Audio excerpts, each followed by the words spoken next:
Hello students, మరి కొన్ని సామెతలు మనం ఈరోజు రాసుకుందాం. సరేనా? నిజం ఎప్పుడు అలాంటిది అనుకున్నాం కదా, ఇప్పుడు ఏంటో చూద్దాం.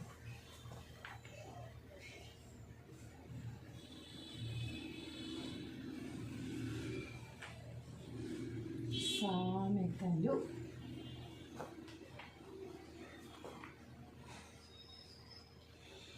మంచి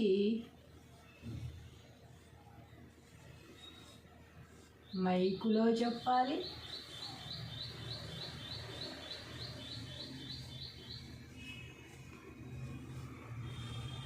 చెడు చెవిలో చెప్పాలి.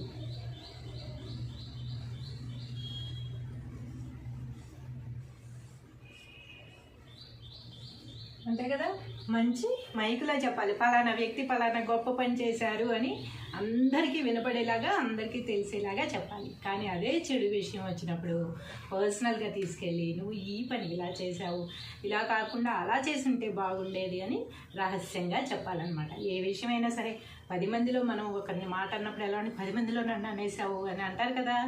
ఈ రోజుల్లో చిన్న పిల్లలు కూడా పడట్లేదు.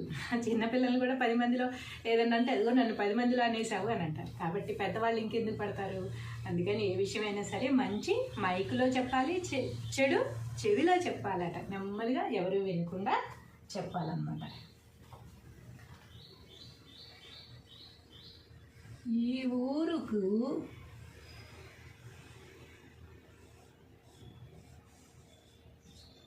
ఆ ఊరు ఎంత దూరమో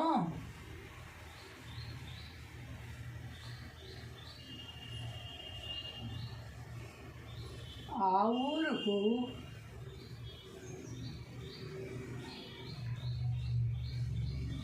ఈ ఊరు అంతే దూరం. అంతే కదా, కరెక్టేనా? ఈ ఊరికి ఆ ఊరు ఎంత దూరమో ఆ ఊరికి ఈ ఊరు అంతే దూరం. అంటే నువ్వు ఏ విధంగా మాట్లాడావో, నువ్వు ఏ విధంగా మర్యాద ఇచ్చావో నేను అదే విధంగా మాట్లాడతాను, అదే విధంగా మర్యాద ఇస్తాను. అదే నువ్వు మర్యాద ఇవ్వకపోతే నేను మర్యాద ఇవ్వను. అలాంటి విషయాలు ఎన్నో ఉంటాయి అన్నమాట. నువ్వు చేసింది దాన్ని బట్టి నా రియాక్షన్ ఉంటుంది అనమాట. యాక్షన్ బట్టి రియాక్షన్ ఉంటుంది. కాబట్టి అలాంటి వాటికి ఇలాంటి సామెతలు ఉపయోగిస్తూ ఉంటాం. ఈ ఊరికి ఆ ఊరు ఎంత దూరమో ఆ ఊరికి ఈ ఊరు అంతే దూరం అని చాలా సింపుల్గా చెప్పేస్తూ ఉంటాం.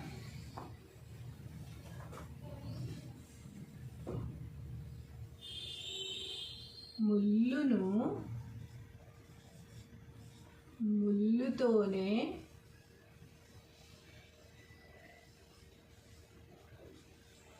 తీయాలి,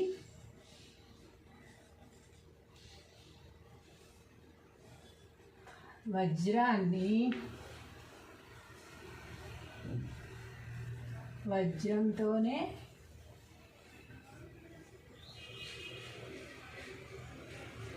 కొయ్యాలి.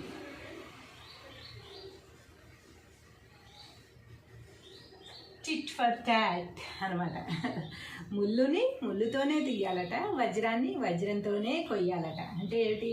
మనకి ఏ విధంగా ఎదుటి వాళ్ళ యాక్షన్ ఉందో మనం అలాగే రియాక్షన్ ఇవ్వాలి. ఇది కూడా సేమ్ అంతే అనమాట. పై సామెత లాంటిదే ఇది కూడా. కాకపోతే ఎదుటి వాళ్ళ బిహేవియర్ ఎలా ఉందో వాళ్ళకి తగ్గట్టుగానే మనం బిహేవ్ చేసినప్పుడు మాత్రమే వారికి అర్థమవుతుంది అన్నమాట. ఇది అడుసు తొక్కనేలా కాలు కడగనేలా అనే సామెతనే నేను ఇలా రాయడం జరిగిందనమాట. బురద తొక్కడం ఎందుకు?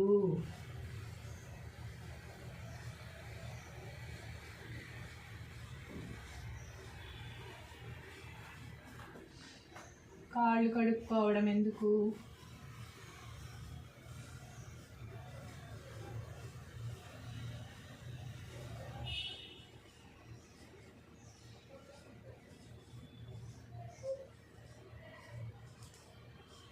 బురద తొక్కడం ఎందుకు, కాళ్ళు కడుక్కోవడం ఎందుకు? అంటే ఎదుటి వాళ్ళతో అనవసరంగా ఒక మాట అనడం ఎందుకు, 10 మాటలు అనిపించుకోవడం ఎందుకు?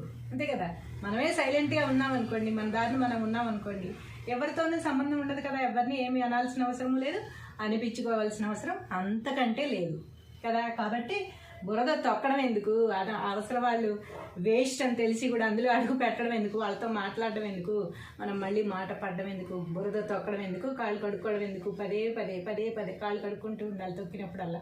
అలాంటప్పుడు తొక్కడం ఎందుకు, కాళ్ళు కడుక్కోవడం ఎందుకు. కాబట్టి దేనికి కూడా అనవసరపు విషయాల్లో మనం జోక్యం చేసుకోకూడదు. అవతల వాళ్ళు అర్థం చేసుకుంటారు అన్నప్పుడు ఏం మాట్లాడినా పర్వాలేదు, కానీ అర్థం చేసుకోరు అని ఒకసారి అర్థమైనప్పుడు మళ్ళీ మళ్ళీ దాన్ని రిపీట్ చేయవలసిన అవసరం లేదు.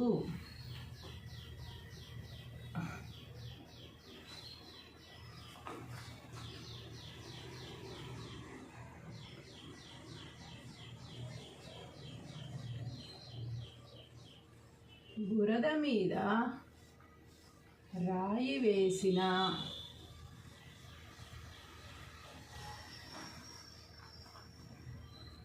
ఆకాశం మీద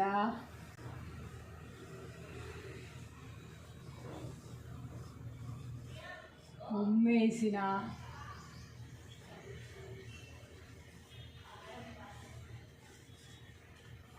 తిరిగి మన మీదే పడతాయి.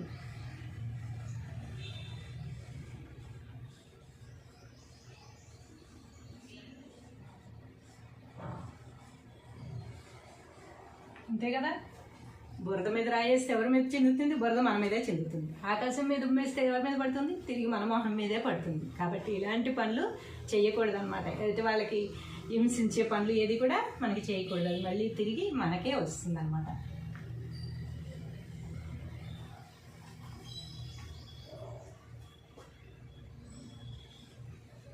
తెలిసి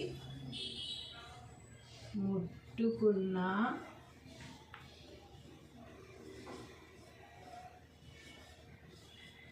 తెలియక ముట్టుకున్న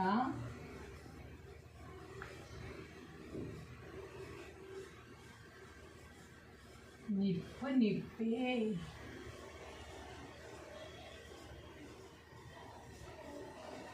అంతే కదా.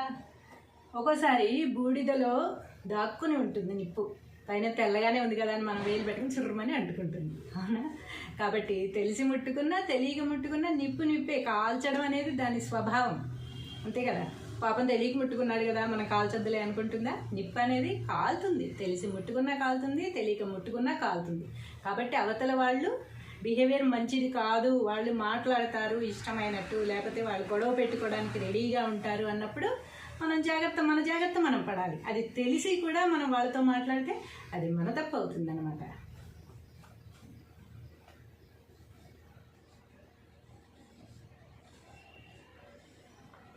నక్క తోక తొక్కినట్టున్నాడు.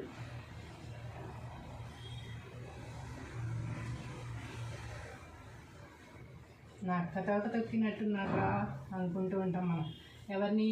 అదృష్టం అకస్మాత్తుగా కలిసి వచ్చిన వాళ్ళని మనం ఏమనుకుంటాం, నక్క తోక తొక్కాడు రా అంటాం. నక్క తోక తొక్కితే అదృష్టం కలిసి వచ్చేస్తుందా?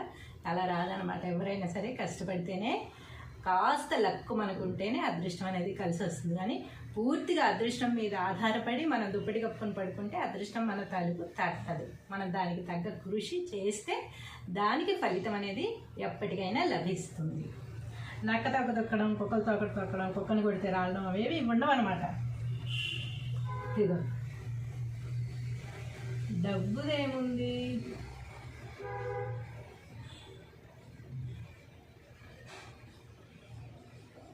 కుక్కని కొడితే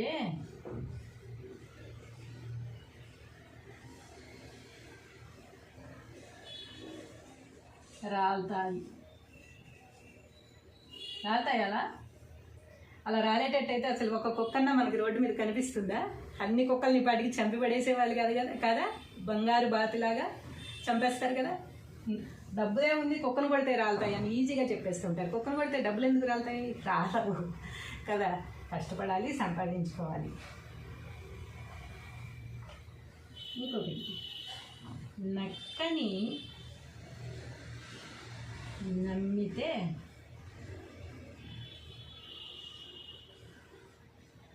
నిజాయితీకి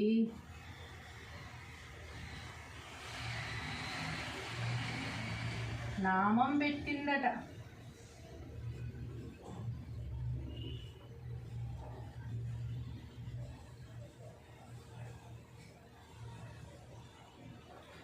నక్కని నమ్మితే నిజాయితీకి నామం పెట్టిందట. మరి నక్క బుద్ధే అది, నిజాయితీ అనేది లేనిదే నక్క అని చెప్పుకుంటాం మనం, అంతే కదా. నక్కకి నిజాయితీ ఎక్కడ ఉంటుంది? నక్కని నమ్మితే నిజాయితీకి నామం పెట్టింది అంటే మనం నక్క లాంటి వాళ్ళని నమ్ముతాం. మనం మంచి వాళ్ళని ఎవరు కూడా నమ్మరు, మనం నమ్మేదే నక్క లాంటి వాళ్ళని. ఎప్పుడు దొరుకుతుందా అని కాసి కూర్చుంటుంది. అలాంటి వాళ్ళు నిజాయితీకి నామం పెట్టక ఏం చేస్తారు? మరి నక్క లాంటి వాళ్ళని నమ్మితే నిజాయితీకి నామం పెట్టారన్నమాట. మనకున్న పేరు పరపతి కూడా గోవింద గోవింద. కాబట్టి నమ్మేటప్పుడు ఎవరు ఏమిటి అని చూసుకుని నమ్మడం మంచిది. అసలు ఎవరిని నమ్మకంగా ఉండడం ఇంకా మంచిది నా ఉద్దేశంలో అయితే. ఎంతవరకు నమ్మాలో అంతవరకు నమ్మచ్చు ఎవరినైనా కూడా. అంటే ఎవరిని నమ్మద్దనే ఉద్దేశం నాది కాదు. ఎంతవరకు నమ్మాలో అంతవరకే. కానీ పూర్తిగా మనం వాళ్ళ మీదే డిపెండ్ అయిపోయి వాళ్ళని 100% నమ్మేసి తర్వాత మోసపోయిన తర్వాత ఇలా ఉంటుందన్నమాట.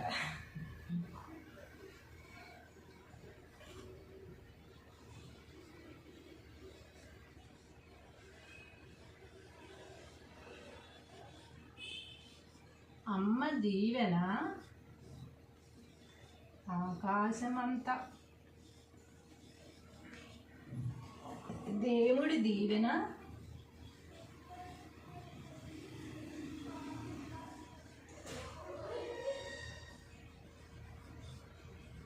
దీపమంతా.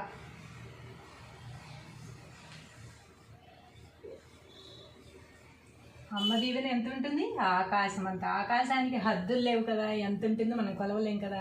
అమ్మ ప్రేమ కూడా అలాగే ఉంటుందన్నమాట. అమ్మ దీవెన ఎప్పుడో పిల్లలు బాగుండాలి బాగుండాలి అని కోరుకుంటుంది, కానీ ఏ తల్లి కూడా పిల్లలు నాశనం అయిపోవాలని ఎవరు కోరుకోరు. సో అమ్మ దీవెన ఆకాశం అంతా, అది ఎవ్వరూ కూడా కొలవలేరు అనమాట అమ్మ దీవెనది. కానీ దేవుడి దీవెన ఎప్పుడు? దీపం అంతా. ఇంతే కనిపిస్తుంది మనకి. ఆత్మ పరమాత్మ అంటాం కదా, పరమాత్మ అంతా చిన్న దీపం అంతా. అయినా సరే మనం దాన్ని ఎక్కువగా నమ్ముతూ ఉంటాం అన్నమాట. మన లోపలే ఉంటుంది పరమాత్మ. అదే దేవుడి దీవెన.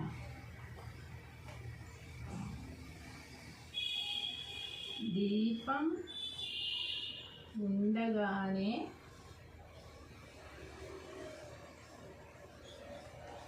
ఇల్లు చక్కబెట్టుకోవాలి.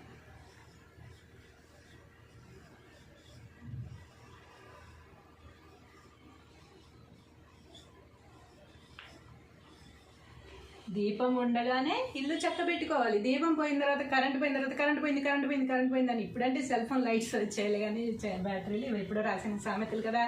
అందుకని సెల్ ఫోన్లో కూడా ఛార్జింగ్ లేకపోవచ్చు, చెప్పలేం కదా. ఒక్కొక్కసారి పెట్టుకోవచ్చులే అనుకుని మనం రీల్స్ చూసుకుంటూ కూర్చుంటాం, కరెంట్ పోతుంది, అందులో ఛార్జింగ్ కూడా అయిపోతుంది, దీపం ఉండదు. కాబట్టి దీపం ఉండగానే ఇల్లు చక్క పెట్టుకోవాలి, ఛార్జింగ్ ఉండగానే మళ్ళీ ఛార్జింగ్ పెట్టుకోవాలి, రీఛార్జ్ ఉండగానే రీఛార్జ్ చేయించుకోవాలి. ఇలా ఎన్నో విషయాలు దీనికి మనం టాలీ చేసి చెప్పుకోవచ్చు అనమాట. దీపం ఉండగానే ఇల్లు చక్క పెట్టుకోవాలంటే దీపం పెట్టిన తర్వాత ఇల్లు సర్దుకోవాలని ఒక్కటే కాదు, డబ్బు ఉన్నప్పుడే దాచుకోవాలి, ఆరోగ్యం ఉండగానే కాపాడుకోవాలి. ఎన్నో విషయాలు దీని కిందకి వస్తాయి అన్నమాట.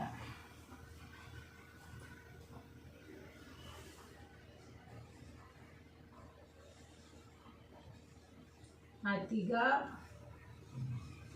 నవ్వే ఆడదాన్ని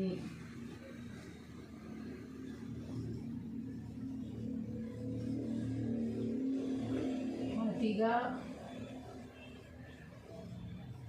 ఏడ్చే మగవారిని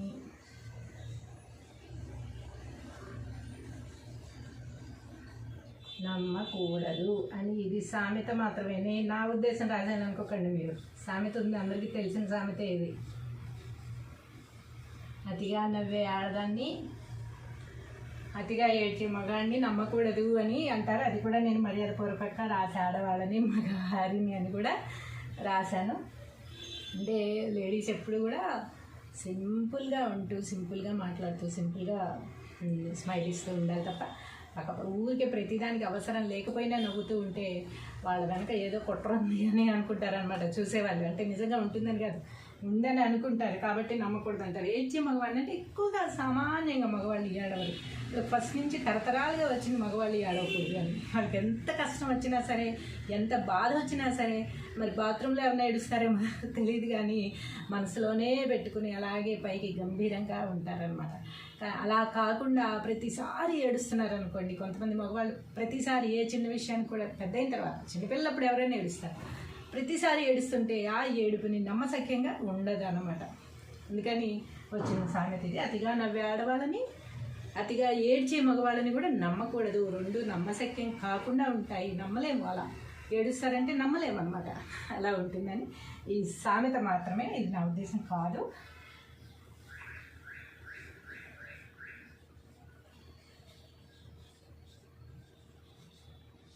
వేషం చూసి మనసు కనిపెట్టగలమా?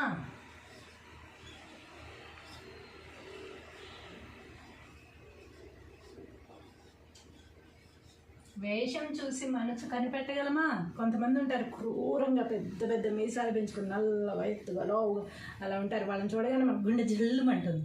కానీ వాళ్ళ మనసు చాలా వెన్నగా ఉంటుంది, చాలా శాంతమూర్తులై ఉంటారు. సినిమాల్లో కూడా మనం చూస్తూ ఉంటాం, పెద్ద పెద్ద విలన్ వేషాలు వేసే వాళ్ళందరూ కూడా చాలా సౌమ్యులు అని చెప్పి. సూర్యకాంతం గారు ఎంత మంచివారో, కానీ సినిమాల్లో అన్నీ అందరినీ భయపెట్టే, కోడళ్ళని భయపెట్టే అత్తగారిలాగా వేస్తూ ఉంటారు. అలాంటి ఎన్నో క్యారెక్టర్లు మనం చూస్తూ ఉంటాం. వాళ్ళు బయట చాలా మంచివాళ్ళు రా అని చెప్పుకుంటూ ఉంటారు. కాబట్టి వేషం చూసి మనసు మనం కనిపెట్టలేమన్నమాట. కొంతమంది చాలా నీట్గా ఎర్రగా బుర్రగా మంచిగా బొట్టు పెట్టుకుని కళ్ళజోడు పెట్టుకుని ఉంటారు, కానీ వెనకాల ఎన్ని కుట్రలు ఉన్నాయో తెలియదు, వెనకాల ఎంతమంది గోతులు తవ్వుతున్నారో తెలియదు కదా. మనం చూస్తూనే ఉంటాం. మన ప్రపంచంలో చాలామందిని మనం ఈ మధ్య అలా చూస్తున్నాం. వీణా ఈ అమ్మాయి చేసింది అలాగా, ఈ అబ్బాయి చేశాడా అని మనం షాక్కి గురైనవి ఎన్నో ఉన్నాయన్నమాట. ఎందుకంటే అంత ఇన్నోసెంట్గా బయటికి ప్రవర్తిస్తూ ఉంటారు. వాళ్ళు చేశారంటే కూడా నమ్మలేని పరిస్థితుల్లో ఉంటాం అన్నమాట. కాబట్టి ఎప్పుడు కూడా పర్సనాలిటీని చూసి మనసుని అంచనా వేయవద్దు. అది ఈ సామెత చెప్తాను.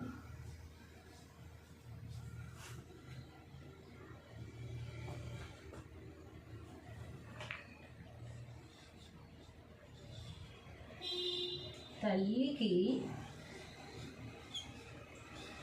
మూడు పెట్టనివాడు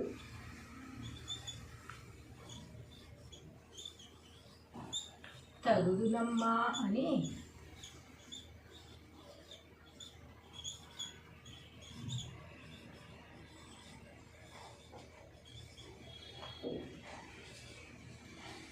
తగువు తీర్చవచ్చాడట.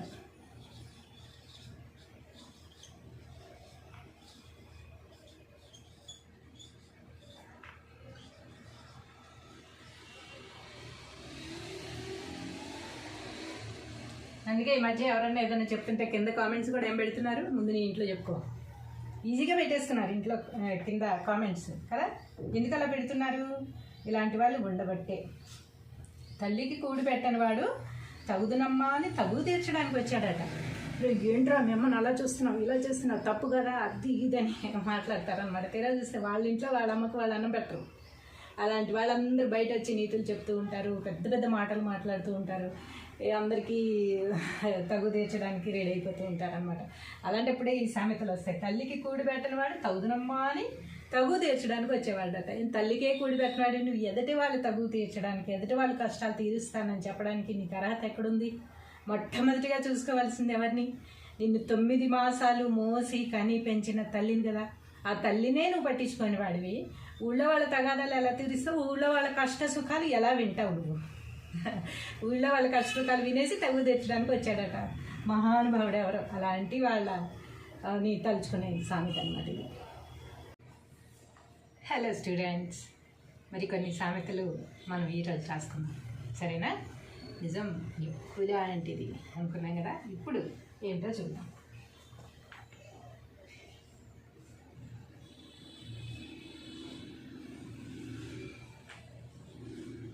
సామెతలు.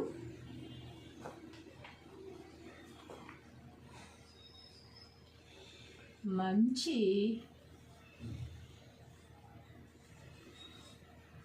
మైకులో చెప్పాలి,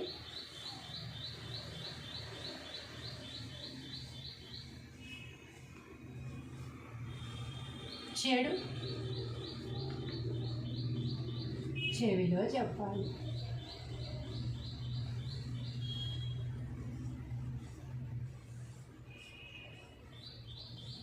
అంతే కదా. మంచి మైకులో చెప్పాలి, పలానా వ్యక్తి పలానా గొప్ప పని చేశారు అని అందరికీ వినపడేలాగా, అందరికీ తెలిసేలాగా చెప్పాలి. కానీ అదే చెడు విషయం వచ్చినప్పుడు పర్సనల్గా తీసుకెళ్ళి నువ్వు ఈ పని ఇలా చేసావు, ఇలా కాకుండా అలా చేసి ఉంటే బాగుండేది అని రహస్యంగా చెప్పాలన్నమాట. ఏ విషయమైనా సరే 10 మందిలో మనం ఒకరిని మాట అన్నప్పుడు ఎలా ఉండి 10 మందిలో నన్ను అనేసావు అని అంటారు కదా. ఈ రోజుల్లో చిన్న పిల్లలు కూడా పడట్లేదు. చిన్న పిల్లలు కూడా 10 మందిలో ఏదన్నా అంటే అదిగో నన్ను 10 మందిలో అనేసావు అని అంటారు. కాబట్టి పెద్దవాళ్ళు ఇంకెందుకు పడతారు. అందుకని ఏ విషయమైనా సరే మంచి మైకులో చెప్పాలి, చెడు చెవిలో చెప్పాలట. నెమ్మదిగా ఎవరు వినకుండా చెప్పాలన్నమాట. ఈ ఊరుకు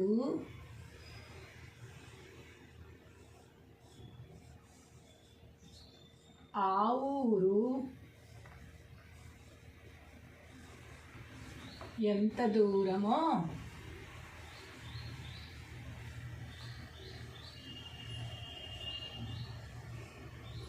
ఆ ఊరుకు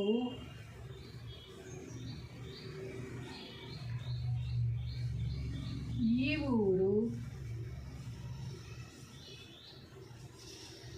అంతే దూరం. అంతే కదా, కరెక్టేనా. ఈ ఊరికి ఆ ఊరు ఎంత దూరమో ఆ ఊరికి ఈ ఊరు అంతే దూరం. అంటే నువ్వు ఏ విధంగా మాట్లాడావో, నువ్వే విధంగా మర్యాద ఇచ్చావో, నేను అదే విధంగా మాట్లాడతాను, అదే విధంగా మర్యాద ఇస్తాను. అదే నువ్వు మర్యాద ఇవ్వకపోతే నేను మర్యాద ఇవ్వను. అలాంటి విషయాలు ఎన్నో ఉంటాయి అన్నమాట. నువ్వు చేసింది దాన్ని బట్టి నా రియాక్షన్ ఉంటుంది అన్నమాట. యాక్షన్ బట్టి రియాక్షన్ ఉంటుంది. కాబట్టి అలాంటి వాటికి ఇలాంటి సామెతలు ఉపయోగిస్తూ ఉంటాం. ఈ ఊరికి ఆ ఊరు ఎంత దూరమో ఆ ఊరికి ఈ ఊరు అంతే దూరం అని చాలా సింపుల్గా చెప్పేస్తూ ఉంటాం.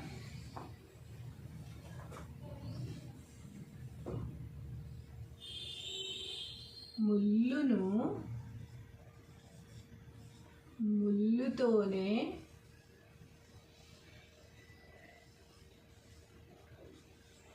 తీయాలి,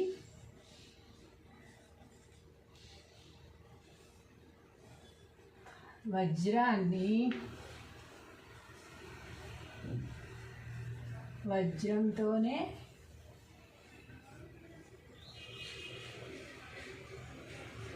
కొయ్యాలి.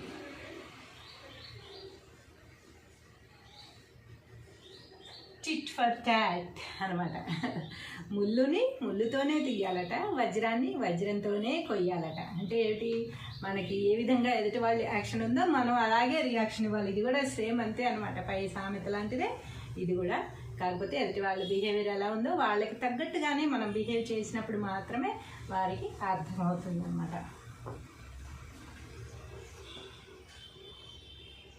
ఇది అడుసు తొక్కనేలా కాలు కడగనేలా అనే సామెతనే నేను ఇలా రాయడం జరిగిందనమాట. బురద తొక్కడం ఎందుకు,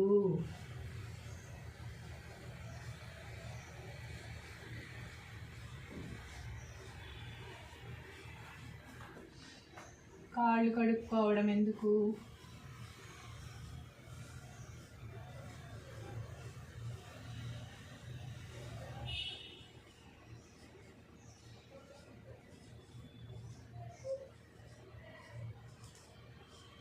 బురద తొక్కడం ఎందుకు, కాళ్ళు కడుక్కోవడం ఎందుకు, అంటే ఎదుటి వాళ్ళతో అనవసరంగా ఒక మాట అనడం ఎందుకు, 10 మాటలు అనిపించుకోవడం ఎందుకు. అంతే కదా. మనమే సైలెంట్గా ఉన్నాం అనుకోండి, మన దారిని మనం ఉన్నాం అనుకోండి, ఎవరితోనూ సంబంధం ఉండదు కదా. ఎవరిని ఏమి అనాల్సిన అవసరం లేదు, అనిపించుకోవాల్సిన అవసరం అంతకంటే లేదు కదా. కాబట్టి బురద తొక్కడం ఎందుకు, అవసరం వాళ్ళు వేస్ట్ అని తెలిసి కూడా అందులో అడుగు పెట్టడం ఎందుకు, వాళ్ళతో మాట్లాడడం ఎందుకు, మనం మళ్ళీ మాట పడడం ఎందుకు, బురద తొక్కడం ఎందుకు, కాళ్ళు కడుక్కోవడం ఎందుకు, పదే పదే కాళ్ళు కడుక్కుంటూ ఉండాలి తొక్కినప్పుడల్లా. అలాంటప్పుడు తొక్కడం ఎందుకు, కాళ్ళు కడుక్కోవడం ఎందుకు. కాబట్టి దేనికి కూడా అనవసరపు విషయాల్లో మనం జోక్యం చేసుకోకూడదు. అవతల వాళ్ళు అర్థం చేసుకుంటారు అన్నప్పుడు ఏం మాట్లాడినా పర్వాలేదు. కానీ అర్థం చేసుకోరు అని ఒకసారి అర్థమైనప్పుడు మళ్ళీ దాన్ని రిపీట్ చేయవలసిన అవసరం లేదు.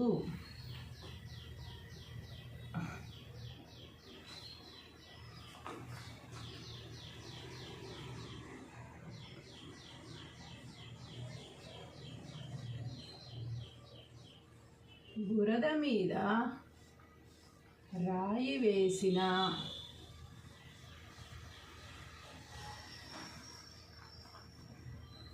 ఆకాశం మీద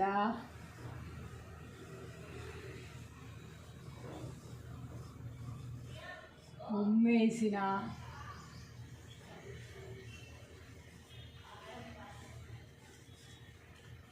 తిరిగి మన మీదే పడతాయి. అంతే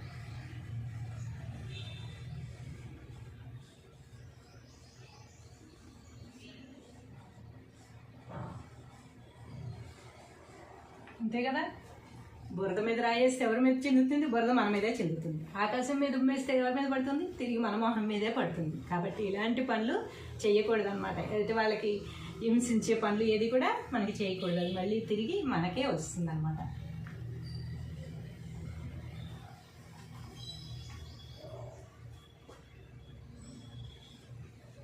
తెలిసి ముట్టుకున్నా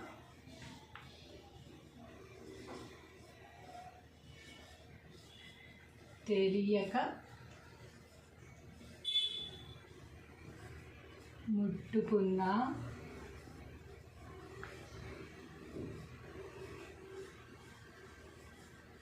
నిప్పు నిప్పే.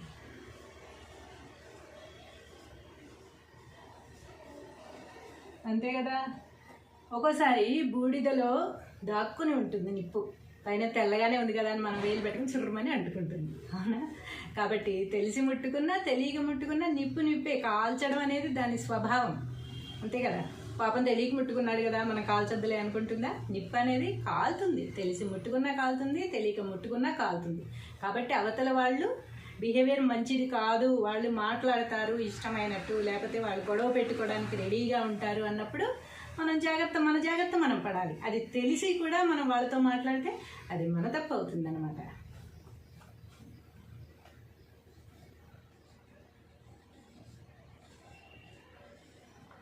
నక్కతోక తొక్కినట్టున్నాడు.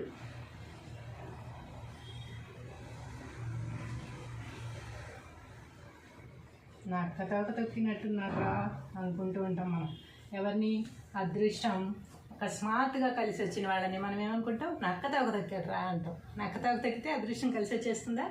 అలా రాదనమాట. ఎవరైనా సరే కష్టపడితేనే, కాస్త లక్కు మనకుంటేనే అదృష్టం అనేది కలిసి వస్తుంది. కానీ పూర్తిగా అదృష్టం మీద ఆధారపడి మనం దుప్పటి కప్పుకొని పడుకుంటే అదృష్టం మన తలుపు తట్టదు. మనం దానికి తగ్గ కృషి చేస్తే దానికి ఫలితం అనేది ఎప్పటికైనా లభిస్తుంది. నక్క తొక్క తొక్కడం, కుక్కలు తొక్కడు తొక్కడం, కుక్కని కొడితే రావడం అవేవి ఉండవు అనమాట. ఇదిగో డబ్బుదేముంది?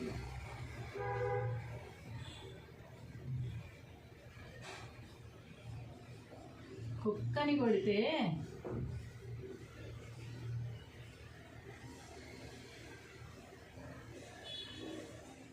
రాలుతాయి. అలా అలా రాలేటట్టయితే అసలు ఒక కుక్కన్నా మనకి రోడ్డు మీద కనిపిస్తుందా? అన్ని కుక్కల్ని పాటికి చంపి పడేసేవాళ్ళు కాదు కదా. బంగారు బాతులాగా చంపేస్తారు కదా. డబ్బుదే ఉంది, కుక్కను కొడితే రాలుతాయి అని ఈజీగా చెప్పేస్తుంటారు. కుక్కను కొడితే డబ్బులు ఎందుకు రాలుతాయి? రాలవు కదా. కష్టపడాలి, సంపాదించుకోవాలి. ఇంకొకటి, నక్కని నమ్మితే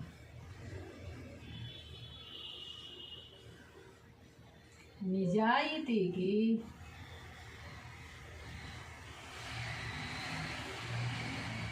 నామం పెట్టిందట.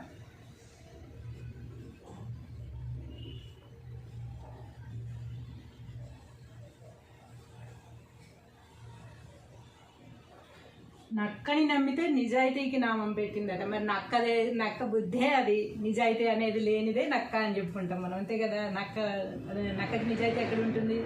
నక్కని నమ్మితే నిజాయితీకి నామం పెట్టింది అంటే మనం నక్క లాంటి వాళ్ళని నమ్ముతాం. మనం మంచి వాళ్ళని ఎవరు కూడా నమ్మరు. మనం నమ్మేదే నక్క లాంటి వాళ్ళని. ఎప్పుడు దొరుకుతుందా అని కాచి కూర్చుంటుంది. అలాంటి వాళ్ళు నిజాయితీకి నామం పెట్టక ఏం చేస్తారు? మరి నక్క లాంటి వాళ్ళని నమ్మితే నిజాయితీకి నామం పెట్టారన్నమాట. మనకున్న పేరు పరపతి కూడా గోవింద గోవింద. కాబట్టి నమ్మేటప్పుడు ఎవరు ఏమిటి అని చూసుకుని నమ్మడం మంచిది. అసలు ఎవరిని నమ్మకంగా ఉండడం ఇంకా మంచిది నా ఉద్దేశంలో అయితే. ఎంతవరకు నమ్మాలో అంతవరకు నమ్మచ్చు ఎవరినైనా కూడా. అంటే ఎవరిని నమ్మద్దనే ఉద్దేశం నాది కాదు. ఎంతవరకు నమ్మాలో అంతవరకే. కానీ పూర్తిగా మనం వాళ్ళ మీదే డిపెండ్ అయిపోయి వాళ్ళని 100% నమ్మేసి తర్వాత మోసపోయిన తర్వాత ఇలా ఉంటుందన్నమాట.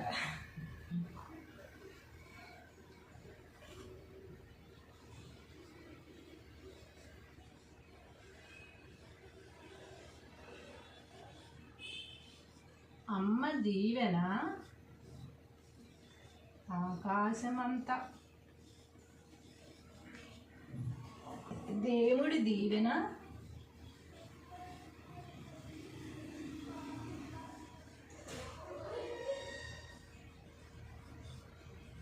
దీపమంతా.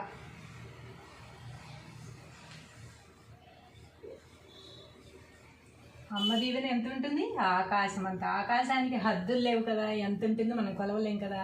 అమ్మ ప్రేమ కూడా అలాగే ఉంటుందన్నమాట. అమ్మ దీవెన ఎప్పుడో పిల్లలు బాగుండాలి బాగుండాలి అని కోరుకుంటుంది, కానీ ఏ తల్లి కూడా పిల్లలు నాశనం అయిపోవాలని ఎవరు కోరుకోరు. సో అమ్మ దీవెన ఆకాశం అంతా, అది ఎవ్వరూ కూడా కొలవలేరు అనమాట అమ్మ దీవెనని. కానీ దేవుడి దీవెన ఎప్పుడు? దీపం అంతా. ఇంతే కనిపిస్తుంది మనకి. ఆత్మ పరమాత్మ అంటాం కదా, పరమాత్మ అంతా చిన్న దీపం అంతా. అయినా సరే మనం దాన్ని ఎక్కువగా నమ్ముతూ ఉంటాం అనమాట. మన లోపలే ఉంటుంది పరమాత్మ. అదే దేవుడి దీవెన.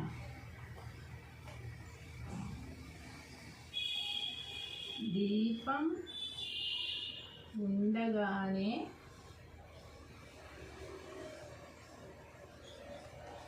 ఇల్లు చక్కబెట్టుకోవాలి.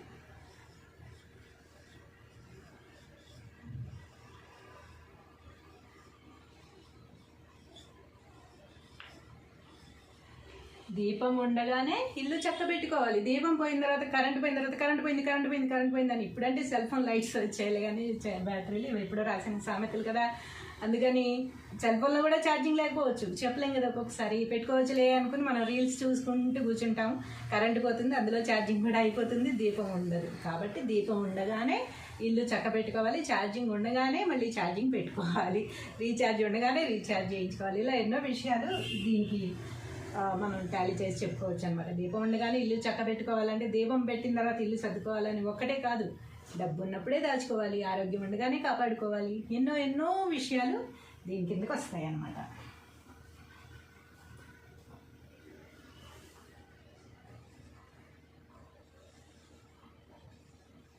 అతిగా నవ్వే ఆడదాన్ని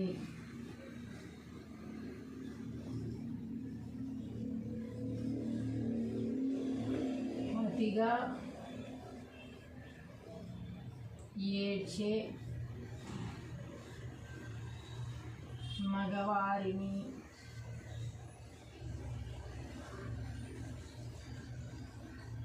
నమ్మకూడదు అని ఇది సామెత మాత్రమే. నేను నా ఉద్దేశం రాశాను అనుకోకండి మీరు. సామెత ఉంది, అందరికీ తెలిసిన సామెత ఇది. అతిగా నవ్వే ఆడదాన్ని అతిగా ఏడ్చే మగాడిని నమ్మకూడదు అని అంటారు. అది కూడా నేను మర్యాదపూర్వకంగా రాసి ఆడవాళ్ళని మగవారిని అని కూడా రాశాను. అంటే లేడీస్ ఎప్పుడు కూడా సింపుల్గా ఉంటూ, సింపుల్గా మాట్లాడుతూ, సింపుల్గా స్మైల్ ఇస్తూ ఉండాలి తప్ప ఊరికే ప్రతిదానికి అవసరం లేకపోయినా నవ్వుతూ ఉంటే వాళ్ళ వెనక ఏదో కుట్ర ఉంది అని అనుకుంటారనమాట చూసేవాళ్ళు. అంటే నిజంగా ఉంటుందని కాదు, ఉందని అనుకుంటారు, కాబట్టి నమ్మకూడదు అంటారు. ఏడ్చే మగవాళ్ళు అంటే ఎక్కువగా సామాన్యంగా మగవాళ్ళు ఏడవరు. ఫస్ట్ నుంచి తరతరాలుగా వచ్చిన మగవాళ్ళు ఏడవకూడదు అని. వాళ్ళకి ఎంత కష్టం వచ్చినా సరే, ఎంత బాధ వచ్చినా సరే, మరి బాత్రూంలో ఎవరైనా ఏడుస్తారేమో తెలియదు, కానీ మనసులోనే పెట్టుకుని అలాగే పైకి గంభీరంగా ఉంటారనమాట. అలా కాకుండా ప్రతిసారి ఏడుస్తున్నారు అనుకోండి. కొంతమంది మగవాళ్ళు ప్రతిసారి ఏ చిన్న విషయానికి కూడా, పెద్ద అయిన తర్వాత, చిన్నపిల్లప్పుడు ఎవరైనా ఏడుస్తారు, ప్రతిసారి ఏడుస్తుంటే ఆ ఏడుపుని నమ్మశక్యంగా ఉండదు అన్నమాట. అందుకని వచ్చిన సామెత ఇది. అతిగా నవ్వే ఆడవాళ్ళని, అతిగా ఏడ్చే మగవాళ్ళని కూడా నమ్మకూడదు. రెండు నమ్మశక్యం కాకుండా ఉంటాయి. నమ్మలేము, అలా ఏడుస్తారంటే నమ్మలేము అనమాట. అలా ఉంటుందని ఈ సామెత మాత్రమే, ఇది నా ఉద్దేశం కాదు.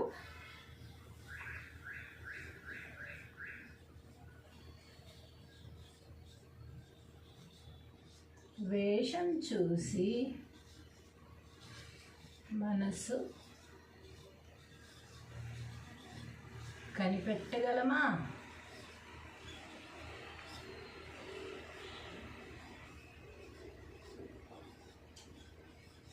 వేషం చూసి మనసు కనిపెట్టగలమా? కొంతమంది ఉంటారు క్రూరంగా పెద్ద పెద్ద మీసాలు పెంచుకుని నల్ల ఎత్తుగా లోవుగా అలా ఉంటారు. వాళ్ళని చూడగానే మన గుండె జిల్లుమంటుంది. కానీ వాళ్ళ మనసు చాలా వెన్నగా ఉంటుంది, చాలా శాంతమూర్తులై ఉంటారు. సినిమాల్లో కూడా మనం చూస్తూ ఉంటాం, పెద్ద పెద్ద విలన్ వేషాలు వేసే వాళ్ళందరూ కూడా చాలా సౌమ్యులు అని చెప్పి. సూర్యకాంతం గారు ఎంత మంచివారో, కానీ సినిమాల్లో అన్నీ అందరినీ భయపెట్టే, కోడళ్ళని భయపెట్టే అత్తగారిలాగా వేస్తూ ఉంటారు. అలాంటి ఎన్నో క్యారెక్టర్లు మనం చూస్తూ ఉంటాం. వాళ్ళు బయట చాలా మంచివాళ్ళురా అని చెప్పుకుంటూ ఉంటారు. కాబట్టి వేషం చూసి మనసు మనం కనిపెట్టలేమన్నమాట. కొంతమంది చాలా నీట్గా ఎర్రగా బుర్రగా మంచిగా బొట్టు పెట్టుకుని కళ్ళజోడు పెట్టుకుని ఉంటారు, కానీ వెనకాల ఎన్ని కుట్రలు ఉన్నాయో తెలియదు, వెనకాల ఎంతమంది గోతులు తవ్వుతున్నారో తెలియదు కదా. మనం చూస్తూనే ఉంటాం, మన ప్రపంచంలో చాలామందిని మనం ఈ మధ్య అలా చూస్తున్నాం. వీణా ఈ అమ్మాయి చేసింది అలాగా, ఈ అబ్బాయి చేశాడా అని మనం షాక్కి గురైనవి ఎన్నో ఉన్నాయన్నమాట. ఎందుకంటే అంత ఇన్నోసెంట్గా బయటికి ప్రవర్తిస్తూ ఉంటారు. వాళ్ళు చేశారంటే కూడా నమ్మలేని పరిస్థితుల్లో ఉంటాం అన్నమాట. కాబట్టి ఎప్పుడు కూడా పర్సనాలిటీని చూసి మనసుని అంచనా వేయవద్దు. అదే ఈ సామెత చెప్తాను.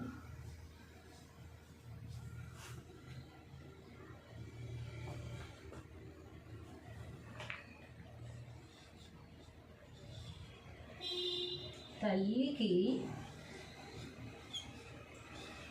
మూడు పెట్టనివాడు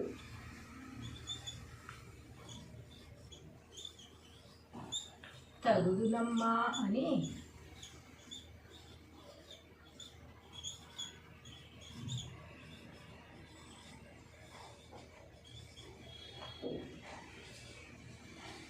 తగువు తీర్చవచ్చాడట.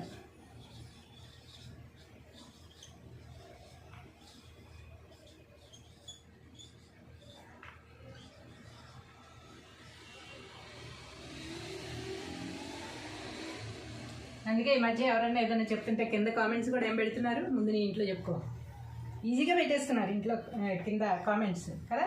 ఎందుకు అలా పెడుతున్నారు? ఇలాంటి వాళ్ళు ఉండబట్టే. తల్లికి కూడి పెట్టని వాడు తగుదునమ్మా అని తగువు తీర్చడానికి వచ్చాడట. ఇప్పుడు ఏంట్రా మిమ్మల్ని అలా చూస్తున్నావు, ఇలా చూస్తున్నావు, తప్పు కదా, అది ఇదని మాట్లాడతారనమాట. తీరా చూస్తే వాళ్ళ ఇంట్లో వాళ్ళ అమ్మకు వాళ్ళు అన్నం పెట్టరు. అలాంటి వాళ్ళందరూ బయట వచ్చి నీతులు చెప్తూ ఉంటారు, పెద్ద పెద్ద మాటలు మాట్లాడుతూ ఉంటారు, అందరికీ తగు తీర్చడానికి రెడీ అయిపోతూ ఉంటారనమాట. అలాంటప్పుడే ఈ సామెతలు వస్తాయి. తల్లికి కూడి పెట్టని వాడు తగుదునమ్మా అని తగు తీర్చడానికి వచ్చేవాడట. తల్లికే కూడి పెట్టినాడు, నువ్వు ఎదుటి వాళ్ళు తగు తీర్చడానికి, ఎదుటి వాళ్ళ కష్టాలు తీరుస్తానని చెప్పడానికి నీకు అర్హత ఎక్కడుంది? మొట్టమొదటిగా చూసుకోవాల్సింది ఎవరిని? నిన్ను 9 మాసాలు మోసి కని పెంచిన తల్లిని కదా. ఆ తల్లినే నువ్వు పట్టించుకొని వాడివి. ఊళ్ళో వాళ్ళ తగాదాలు ఎలా తీరుస్తావు? ఊళ్ళో వాళ్ళ కష్ట సుఖాలు ఎలా వింటావు నువ్వు? ఊళ్ళో వాళ్ళ కష్ట సుఖాలు వినేసి తగు తెచ్చడానికి వచ్చాడట మహానుభావుడు ఎవరో. అలాంటి వాళ్ళ నీ తలుచుకునే సామెత అన్నమాట ఇది. హలో స్టూడెంట్స్, మరి కొన్ని సామెతలు మనం ఈరోజు రాసుకున్నాం, సరేనా? నిజం ఇప్పుడు అలాంటిది అనుకున్నాం కదా, ఇప్పుడు ఏంటో చూద్దాం.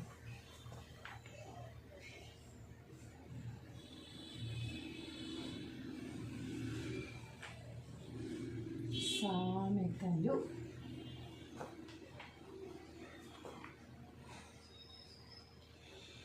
మంచి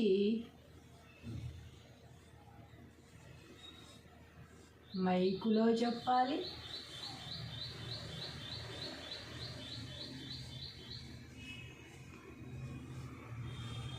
చెడు చెవిలో చెప్పాలి.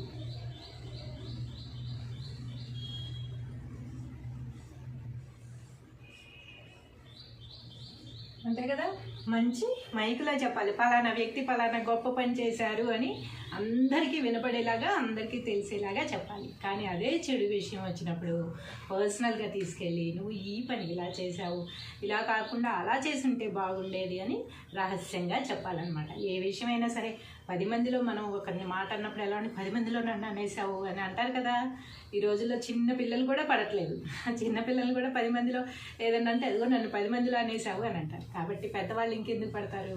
అందుకని ఏ విషయమైనా సరే మంచి మైకులో చెప్పాలి, చెడు చెవిలో చెప్పాలట. నెమ్మదిగా ఎవరు వినకుండా చెప్పాలన్నమాట. ఈ ఊరుకు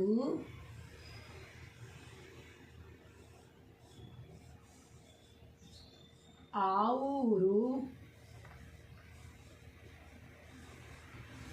ఎంత దూరమో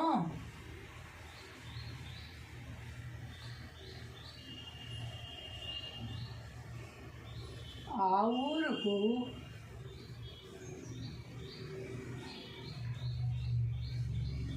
ఈ ఊరు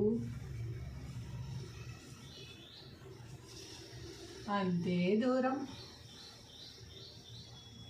అంతే కదా, కరెక్టేనా? ఈ ఊరికి ఆ ఊరు ఎంత దూరమో ఆ ఊరికి ఈ ఊరు అంతే దూరం. అంటే నువ్వు ఏ విధంగా మాట్లాడావో, నువ్వే విధంగా మర్యాద ఇచ్చావో, నేను అదే విధంగా మాట్లాడతాను, అదే విధంగా మర్యాద ఇస్తాను. అదే నువ్వు మర్యాద ఇవ్వకపోతే నేను మర్యాద ఇవ్వను. అలాంటి విషయాలు ఎన్నో ఉంటాయి అన్నమాట. నువ్వు చేసింది దాన్ని బట్టి నా రియాక్షన్ ఉంటుంది అనమాట. యాక్షన్ బట్టి రియాక్షన్ ఉంటుంది. కాబట్టి అలాంటి వాటికి ఇలాంటి సామెతలు ఉపయోగిస్తూ ఉంటాం. ఈ ఊరికి ఆ ఊరు ఎంత దూరమో ఆ ఊరికి ఈ ఊరు అంతే దూరం అని చాలా సింపుల్గా చెప్పేస్తూ ఉంటాం.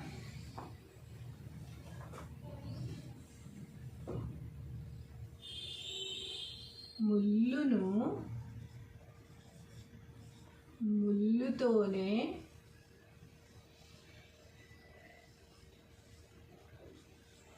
తీయాలి,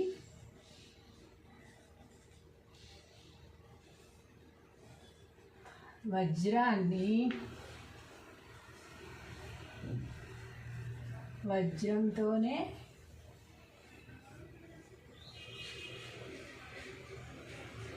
కొయ్యాలి.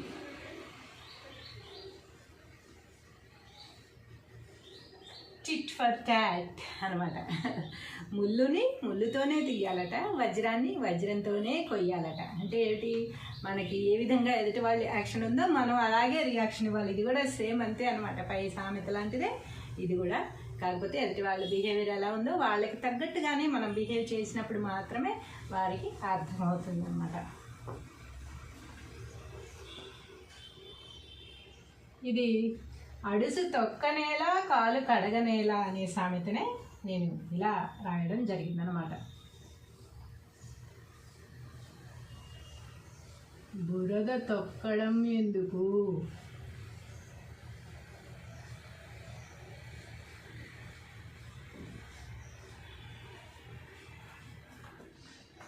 కాళ్ళు కడుక్కోవడం ఎందుకు,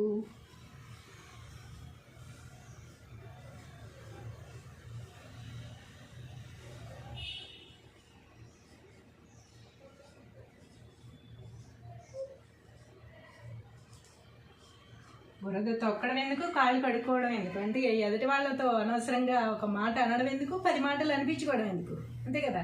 మనమే సైలెంట్గా ఉన్నామనుకోండి, మన దారిని మనం ఉన్నామనుకోండి, ఎవరితోనూ సంబంధం ఉండదు కదా. ఎవరిని ఏమి అనాల్సిన అవసరం లేదు, అనిపించుకోవాల్సిన అవసరం అంతకంటే లేదు కదా. కాబట్టి బురద తొక్కడం ఎందుకు, అవసరం వాళ్ళు వేస్ట్ అని తెలిసి కూడా అందులో అడుగు పెట్టడం ఎందుకు, వాళ్ళతో మాట్లాడడం ఎందుకు, మనం మళ్ళీ మాట పడడం ఎందుకు, బురద తొక్కడం ఎందుకు, కాళ్ళు కడుక్కోవడం ఎందుకు, పదే పదే కాళ్ళు కడుక్కుంటూ ఉండాలి తొక్కినప్పుడల్లా. అలాంటప్పుడు తొక్కడం ఎందుకు, కాళ్ళు కడుక్కోవడం ఎందుకు. కాబట్టి దేనికి కూడా అనవసరపు విషయాల్లో మనం జోక్యం చేసుకోకూడదు. అవతల వాళ్ళు అర్థం చేసుకుంటారు అన్నప్పుడు ఏం మాట్లాడినా పర్వాలేదు. కానీ అర్థం చేసుకోరు అని ఒకసారి అర్థమైనప్పుడు మళ్ళీ దాన్ని రిపీట్ చేయవలసిన అవసరం లేదు.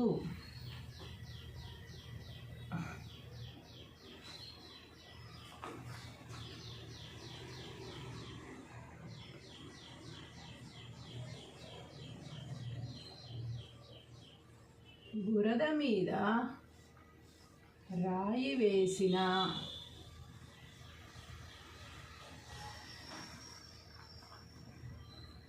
ఆకాశం మీద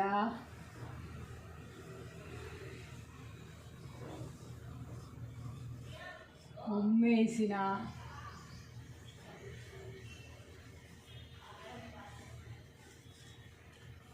తిరిగి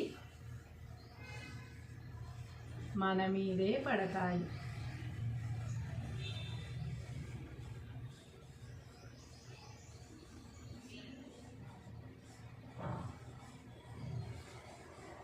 అంతే కదా. బురద మీద రాయేస్తే ఎవరి మీద చిందుతుంది? బురద మన మీదే చిందుతుంది. ఆకాశం మీద ఉమ్మేస్తే ఎవరి మీద పడుతుంది? తిరిగి మన మొహం మీదే పడుతుంది. కాబట్టి ఇలాంటి పనులు చేయకూడదు అనమాట. అయితే వాళ్ళకి హింసించే పనులు ఏది కూడా మనకి చేయకూడదు. అది మళ్ళీ తిరిగి మనకే వస్తుంది అనమాట.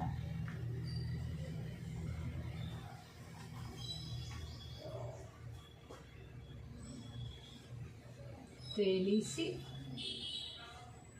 ముట్టుకున్నా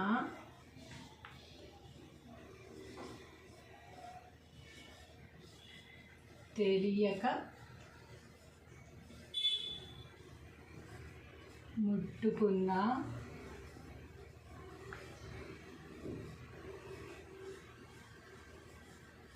నిప్పు నిప్పే.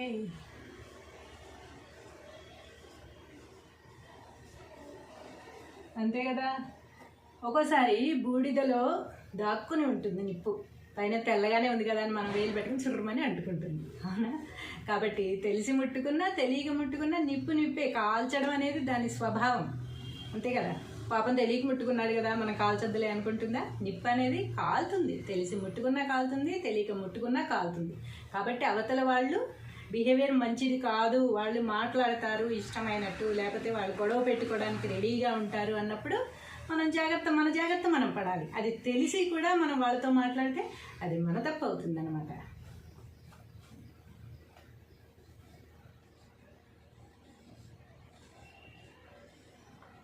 నక్కతోక తొక్కినట్టున్నాడు.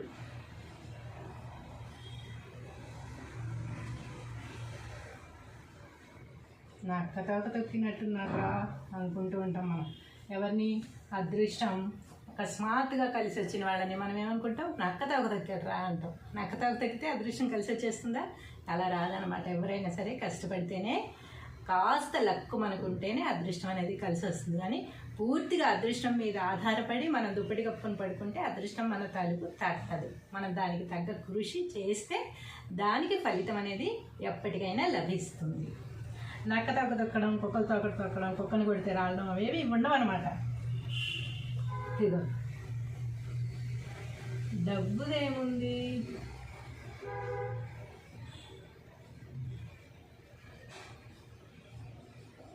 కుక్కని కొడితే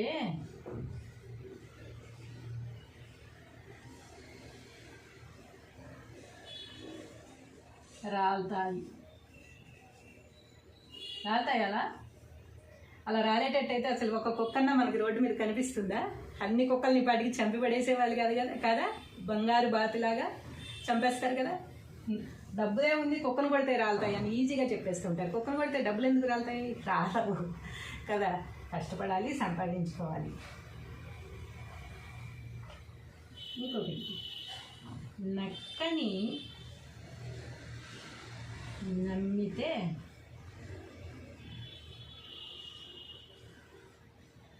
నిజాయితీకి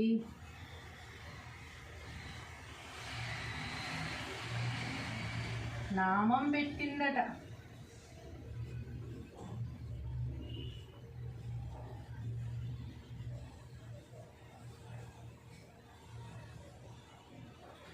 నక్కని నమ్మితే నిజాయితీకి నామం పెట్టిందట. మరి నక్క బుద్ధే అది, నిజాయితీ అనేది లేనిదే నక్క అని చెప్పుకుంటాం మనం, అంతే కదా. నక్కకి నిజాయితీ ఎక్కడ ఉంటుంది? నక్కని నమ్మితే నిజాయితీకి నామం పెట్టింది అంటే మనం నక్క లాంటి వాళ్ళని నమ్ముతాం. మనం మంచి వాళ్ళని ఎవరు కూడా నమ్మరు. మనం నమ్మేదే నక్క లాంటి వాళ్ళని. వాళ్ళు ఎప్పుడు దొరుకుతుందా అని కాచి కూర్చుంటుంది. అలాంటి వాళ్ళు నిజాయితీకి నామం పెట్టక ఏం చేస్తారు? మరి నక్క లాంటి వాళ్ళని నమ్మితే నిజాయితీకి నామం పెట్టారన్నమాట. మనకున్న పేరు పరపతి కూడా గోవింద గోవింద. కాబట్టి నమ్మేటప్పుడు ఎవరు ఏమిటి అని చూసుకుని నమ్మడం మంచిది. అసలు ఎవరిని నమ్మకంగా ఉండడం ఇంకా మంచిది నా ఉద్దేశంలో అయితే. ఎంతవరకు నమ్మాలో అంతవరకు నమ్మచ్చు ఎవరినైనా కూడా. అంటే ఎవరిని నమ్మద్దనే ఉద్దేశం నాది కాదు. ఎంతవరకు నమ్మాలో అంతవరకే. కానీ పూర్తిగా మనం వాళ్ళ మీదే డిపెండ్ అయిపోయి వాళ్ళని 100% నమ్మేసి తర్వాత మోసపోయిన తర్వాత ఇలా ఉంటుందన్నమాట.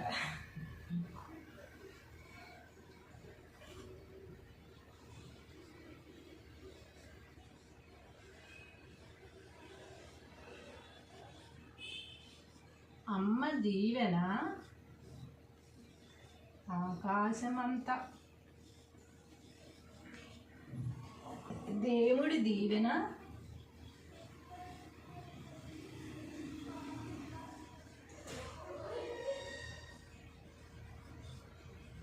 దీపమంతా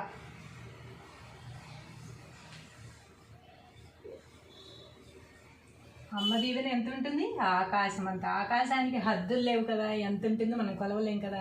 అమ్మ ప్రేమ కూడా అలాగే ఉంటుందన్నమాట. అమ్మ దీవెన ఎప్పుడో పిల్లలు బాగుండాలి బాగుండాలి అని కోరుకుంటుంది, కానీ ఏ తల్లి కూడా పిల్లలు నాశనం అయిపోవాలని ఎవరు కోరుకోరు. సో అమ్మ దీవెన ఆకాశం అంత, అది ఎవ్వరూ కూడా కొలవలేరు అనమాట అమ్మ దీవెనది. కానీ దేవుడి దీవెన ఎప్పుడు దీపం అంతా ఇంతే కనిపిస్తుంది మనకి.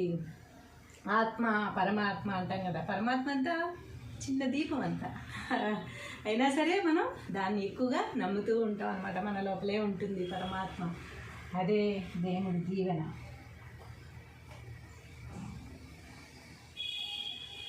దీపం ఉండగానే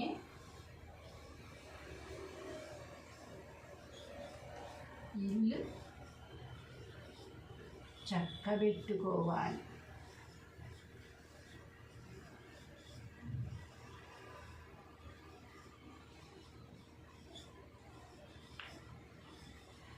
దీపం ఉండగానే ఇల్లు చక్కబెట్టుకోవాలి. దీపం పోయిన తర్వాత కరెంట్ పోయిన తర్వాత కరెంట్ పోయిందని ఇప్పుడంటే సెల్ ఫోన్ లైట్స్ వచ్చాయి, కానీ బ్యాటరీలు ఎప్పుడో రాసిన సామెతలు కదా.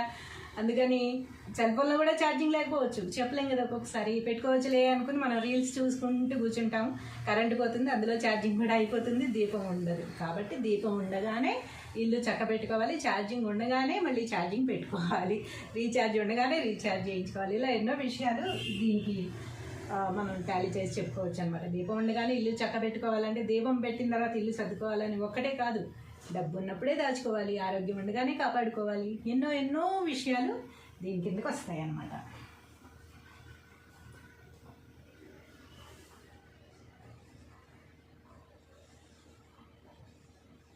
అతిగా నవ్వే ఆడదాన్ని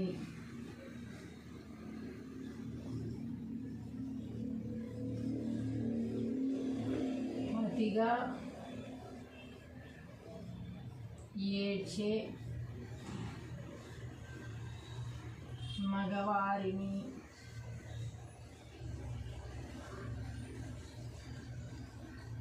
నమ్మకూడదు అని ఇది సామెత మాత్రమే. నేను నా ఉద్దేశం రాశాను అనుకోకండి మీరు, సామెత ఉంది, అందరికీ తెలిసిన సామెత ఇది. అతిగా నవ్వే ఆడదాన్ని అతిగా ఏడ్చే మగాడిని నమ్మకూడదు అని అంటారు. అది కూడా నేను మర్యాదపూర్వకంగా రాసి ఆడవాళ్ళని మగవారిని అని కూడా రాశాను. అంటే లేడీస్ ఎప్పుడు కూడా సింపుల్గా ఉంటూ, సింపుల్గా మాట్లాడుతూ, సింపుల్గా స్మైల్ ఇస్తూ ఉండాలి తప్ప ఊరికే ప్రతిదానికి అవసరం లేకపోయినా నవ్వుతూ ఉంటే వాళ్ళ వెనక ఏదో కుట్ర ఉంది అని అనుకుంటారనమాట చూసేవాళ్ళు. అంటే నిజంగా ఉంటుందని కాదు, ఉందని అనుకుంటారు, కాబట్టి నమ్మకూడదు అంటారు. ఏడ్చే మగవాళ్ళు అంటే ఎక్కువగా సామాన్యంగా మగవాళ్ళు ఏడవరు, ఫస్ట్ నుంచి తరతరాలుగా వచ్చిన మగవాళ్ళు ఏడవకూడదు అని. వాళ్ళకి ఎంత కష్టం వచ్చినా సరే, ఎంత బాధ వచ్చినా సరే, మరి బాత్రూంలో ఎవరైనా ఏడుస్తారేమో తెలియదు, కానీ మనసులోనే పెట్టుకుని అలాగే పైకి గంభీరంగా ఉంటారనమాట. అలా కాకుండా ప్రతిసారి ఏడుస్తున్నారు అనుకోండి, కొంతమంది మగవాళ్ళు ప్రతిసారి ఏ చిన్న విషయానికి కూడా, పెద్ద అయిన తర్వాత చిన్నపిల్లప్పుడు ఎవరైనా ఏడుస్తారు, ప్రతిసారి ఏడుస్తుంటే ఆ ఏడుపుని నమ్మశక్యంగా ఉండదు అన్నమాట. అందుకని వచ్చిన సామెత ఇది. అతిగా నవ్వే ఆడవాళ్ళని, అతిగా ఏడ్చే మగవాళ్ళని కూడా నమ్మకూడదు. రెండు నమ్మశక్యం కాకుండా ఉంటాయి, నమ్మలేము. అలా ఏడుస్తారంటే నమ్మలేము అనమాట, అలా ఉంటుందని ఈ సామెత మాత్రమే, ఇది నా ఉద్దేశం కాదు.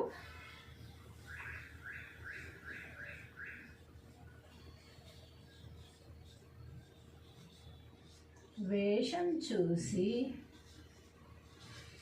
మనసు కనిపెట్టగలమా?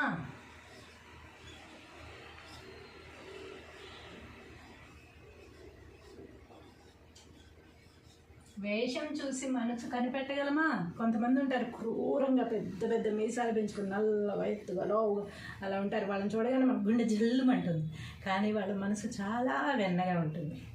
చాలా శాంతమూర్తులై ఉంటారు. సినిమాల్లో కూడా మనం చూస్తూ ఉంటాం, పెద్ద పెద్ద విలన్ వేషాలు వేసే వాళ్ళందరూ కూడా చాలా సౌమ్యులు అని చెప్పి. సూర్యకాంతం గారు ఎంత మంచివారో, కానీ సినిమాల్లో అన్నీ అందరినీ భయపెట్టే, కోడళ్ళని భయపెట్టే అత్తగారిలాగా వేస్తూ ఉంటారు. అలాంటి ఎన్నో క్యారెక్టర్లు మనం చూస్తూ ఉంటాం. వాళ్ళు బయట చాలా మంచి వాళ్ళురా అని చెప్పుకుంటూ ఉంటారు. కాబట్టి వేషం చూసి మనసు మనం కనిపెట్టలేమన్నమాట. కొంతమంది చాలా నీట్గా ఎర్రగా బుర్రగా మంచిగా బొట్టు పెట్టుకుని కళ్ళజోడు పెట్టుకుని ఉంటారు, కానీ వెనకాల ఎన్ని కుట్రలు ఉన్నాయో తెలియదు, వెనకాల ఎంతమంది గోతులు తవ్వుతున్నారో తెలియదు కదా. మనం చూస్తూనే ఉంటాం, మన ప్రపంచంలో చాలామందిని మనం ఈ మధ్య అలా చూస్తున్నాం. వీణా ఈ అమ్మాయి చేసింది అలాగా, ఈ అబ్బాయి చేశాడా అని మనం షాక్కి గురైనవి ఎన్నో ఉన్నాయన్నమాట. ఎందుకంటే అంత ఇన్నోసెంట్గా బయటికి ప్రవర్తిస్తూ ఉంటారు. వాళ్ళు చేశారంటే కూడా నమ్మలేని పరిస్థితుల్లో ఉంటాం అన్నమాట. కాబట్టి ఎప్పుడు కూడా పర్సనాలిటీని చూసి మనసుని అంచనా వెయ్యవద్దు. అది ఈ సామెత చెప్తాను.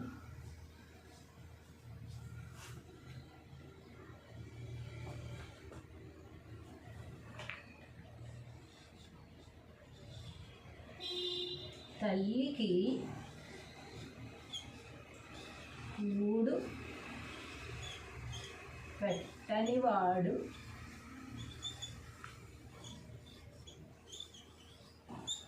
తగుదునమ్మా అని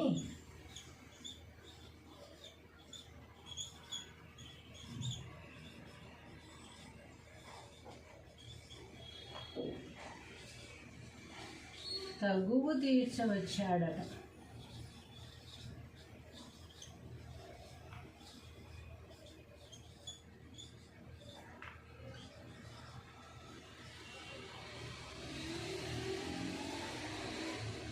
అందుకే ఈ మధ్య ఎవరన్నా ఏదైనా చెప్తుంటే కింద కామెంట్స్ కూడా ఏం పెడుతున్నారు, ముందు నీ ఇంట్లో చెప్పుకో, ఈజీగా పెట్టేస్తున్నారు ఇంట్లో కింద కామెంట్స్ కదా. ఎందుకు అలా పెడుతున్నారు? ఇలాంటి వాళ్ళు ఉండబట్టే. తల్లికి కూడి పెట్టని వాడు తగుదునమ్మా అని తగువు తీర్చడానికి వచ్చాడట. ఇప్పుడు ఏంట్రా మిమ్మల్ని అలా చూస్తున్నావు, ఇలా చూస్తున్నావు, తప్పు కదా, అది ఇదని మాట్లాడతారనమాట. తీరా చూస్తే వాళ్ళ ఇంట్లో వాళ్ళ అమ్మకు వాళ్ళు అన్నం పెట్టరు. అలాంటి వాళ్ళందరూ బయట వచ్చి నీతులు చెప్తూ ఉంటారు, పెద్ద పెద్ద మాటలు మాట్లాడుతూ ఉంటారు, అందరికీ తగు తీర్చడానికి రెడీ అయిపోతూ ఉంటారనమాట. అలాంటప్పుడే ఈ సామెతలు వస్తాయి. తల్లికి కూడి పెట్టని వాడు తగుదునమ్మా అని తగు తీర్చడానికి వచ్చేవాడట. తల్లికే కూడి పెట్టినవాడు నువ్వు ఎదుటి వాళ్ళు తగు తీర్చడానికి, ఎదుటి వాళ్ళ కష్టాలు తీరుస్తానని చెప్పడానికి నీకు అర్హత ఎక్కడుంది? మొట్టమొదటిగా చూసుకోవాల్సింది ఎవరిని? నిన్ను 9 మాసాలు మోసి కని పెంచిన తల్లిని కదా. ఆ తల్లినే నువ్వు పట్టించుకొని వాడివి. ఊళ్ళో వాళ్ళ తగాదాలు ఎలా తీరుస్తావు? ఊళ్ళో వాళ్ళ కష్ట సుఖాలు ఎలా వింటావు నువ్వు? ఊళ్ళో వాళ్ళ కష్ట సుఖాలు వినేసి తగు తీర్చడానికి వచ్చాడట మహానుభావుడు ఎవరో. అలాంటి వాళ్ళ నీ తలుచుకునే సామెత అన్నమాట ఇది. హలో స్టూడెంట్స్, మరి కొన్ని సామెతలు మనం ఈరోజు రాసుకుందాం, సరేనా? నిజం ఇప్పుడు అలాంటిది అనుకున్నాం కదా, ఇప్పుడు ఏంటో చూద్దాం.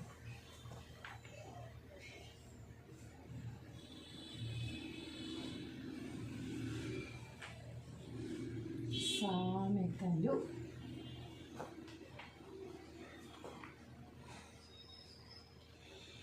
మంచి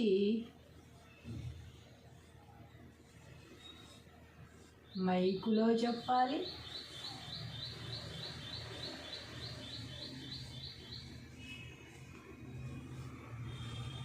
చెడు చెవిలో చెప్పాలి.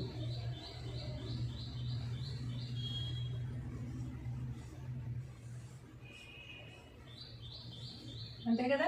మంచి మైకులో చెప్పాలి, పలానా వ్యక్తి పలానా గొప్ప పని చేశారు అని అందరికీ వినపడేలాగా, అందరికీ తెలిసేలాగా చెప్పాలి. కానీ అదే చెడు విషయం వచ్చినప్పుడు పర్సనల్గా తీసుకెళ్ళి నువ్వు ఈ పని ఇలా చేసావు, ఇలా కాకుండా అలా చేసుంటే బాగుండేది అని రహస్యంగా చెప్పాలన్నమాట. ఏ విషయమైనా సరే 10 మందిలో మనం ఒకరిని మాట అన్నప్పుడు ఎలా ఉండి 10 మందిలో నన్ను అనేసావు అని అంటారు కదా. ఈ రోజుల్లో చిన్న పిల్లలు కూడా పడట్లేదు. చిన్న పిల్లలు కూడా 10 మందిలో ఏదన్నా అంటే అదిగో నన్ను 10 మందిలో అనేసావు అని అంటారు. కాబట్టి పెద్దవాళ్ళు ఇంకెందుకు పడతారు? అందుకని ఏ విషయమైనా సరే మంచి మైకులో చెప్పాలి, చెడు చెవిలో చెప్పాలట. నెమ్మదిగా ఎవరు వినకుండా చెప్పాలన్నమాట. ఈ ఊరుకు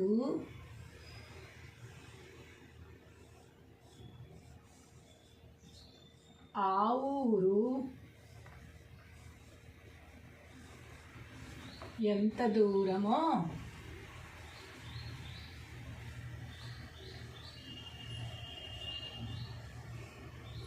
ఆ ఊరుకు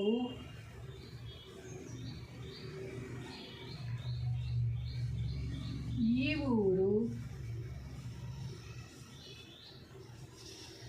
అంతే దూరం. అంతే కదా, కరెక్టేనా?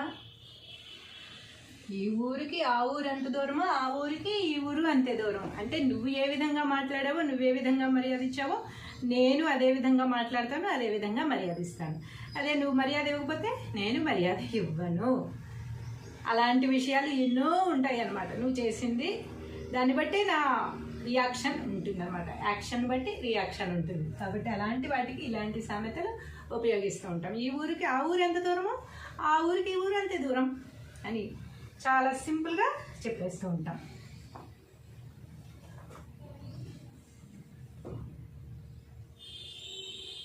ముల్లును ముల్లుతోనే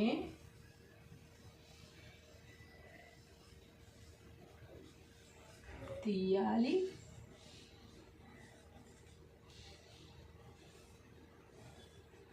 వజ్రాన్ని వజ్రంతోనే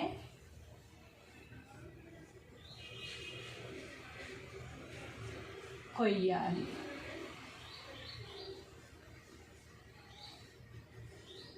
టిట్ ఫర్ టాట్ అనమాట. ముల్లుని ముల్లుతోనే తీయాలట, వజ్రాన్ని వజ్రంతోనే కొయ్యాలట. అంటే ఏంటి, మనకి ఏ విధంగా ఎదుటి వాళ్ళ యాక్షన్ ఉందో మనం అలాగే రియాక్షన్ ఇవ్వాలి. ఇది కూడా సేమ్ అంతే అనమాట. పై సామెత లాంటిదే ఇది కూడా. కాకపోతే ఎదుటి వాళ్ళ బిహేవియర్ ఎలా ఉందో వాళ్ళకి తగ్గట్టుగానే మనం బిహేవ్ చేసినప్పుడు మాత్రమే వారికి అర్థమవుతుంది అన్నమాట. ఇది అడుసు తొక్కనేలా కాలు కడగనేలా అనే సామెతనే నేను ఇలా రాయడం జరిగిందనమాట. బురద తొక్కడం ఎందుకు?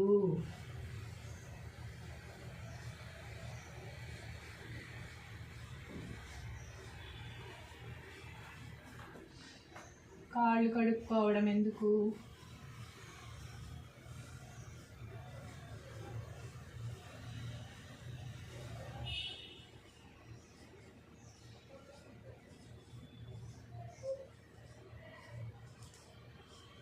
బురద తొక్కడం ఎందుకు, కాళ్ళు కడుక్కోవడం ఎందుకు? అంటే ఎదుటి వాళ్ళతో అనవసరంగా ఒక మాట అనడం ఎందుకు, 10 మాటలు అనిపించుకోవడం ఎందుకు?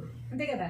మనమే సైలెంట్గా ఉన్నామనుకోండి, మన దారిని మనం ఉన్నామనుకోండి, ఎవరితోనూ సంబంధం ఉండదు కదా. ఎవరిని ఏమి అనాల్సిన అవసరం లేదు, అనిపించుకోవాల్సిన అవసరం అంతకంటే లేదు కదా. కాబట్టి బురద తొక్కడం ఎందుకు, అవసరం వాళ్ళు వేస్ట్ అని తెలిసి కూడా అందులో అడుగు పెట్టడం ఎందుకు, వాళ్ళతో మాట్లాడడం ఎందుకు, మనం మళ్ళీ మాట పడడం ఎందుకు, బురద తొక్కడం ఎందుకు, కాళ్ళు కడుక్కోవడం ఎందుకు, పదే పదే పదే పదే కాళ్ళు కడుక్కుంటూ ఉండాలి తొక్కినప్పుడల్లా.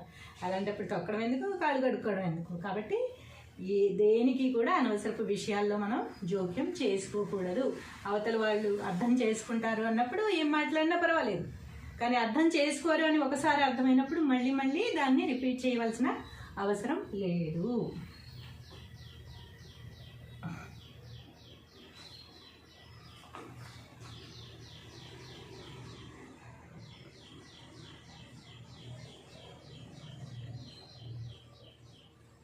బురద మీద రాయి వేసిన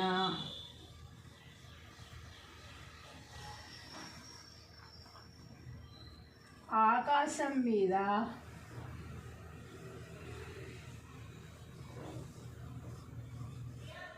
ఉమ్మేసిన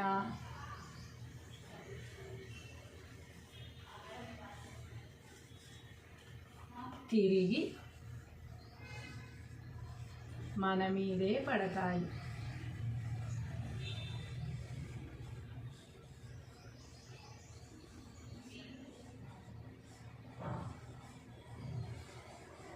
అంతే కదా. బురద మీద రాయేస్తే ఎవరి మీద చెందుతుంది? బురద మన మీదే చెందుతుంది. ఆకాశం మీద ఉమ్మేస్తే ఎవరి మీద పడుతుంది? తిరిగి మన మొహం మీదే పడుతుంది. కాబట్టి ఇలాంటి పనులు చేయకూడదు అనమాట. ఎదుటి వాళ్ళకి హింసించే పనులు ఏది కూడా మనకి చేయకూడదు. అది మళ్ళీ తిరిగి మనకే వస్తుంది అనమాట.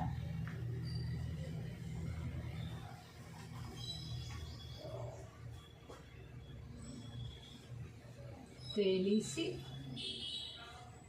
ముట్టుకున్న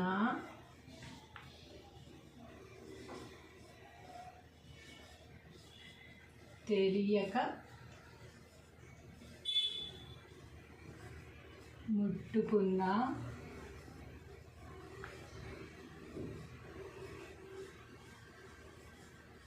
నిప్పు నిప్పే.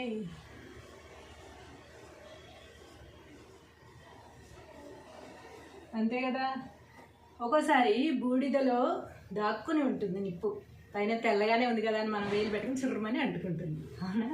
కాబట్టి తెలిసి ముట్టుకున్నా తెలియక ముట్టుకున్నా నిప్పు నిప్పే. కాల్చడం అనేది దాని స్వభావం, అంతే కదా. పాపం తెలియక ముట్టుకున్నాడు కదా మనం కాల్చొద్దులే అనుకుంటుందా? నిప్పు అనేది కాలుతుంది, తెలిసి ముట్టుకున్నా కాలుతుంది, తెలియక ముట్టుకున్నా కాలుతుంది. కాబట్టి అవతల వాళ్ళు బిహేవియర్ మంచిది కాదు, వాళ్ళు మాట్లాడతారు ఇష్టమైనట్టు, లేకపోతే వాళ్ళు గొడవ పెట్టుకోవడానికి రెడీగా ఉంటారు అన్నప్పుడు మన జాగ్రత్త మనం పడాలి. అది తెలిసి కూడా మనం వాళ్ళతో మాట్లాడితే అది మన తప్పు అవుతుంది అన్నమాట.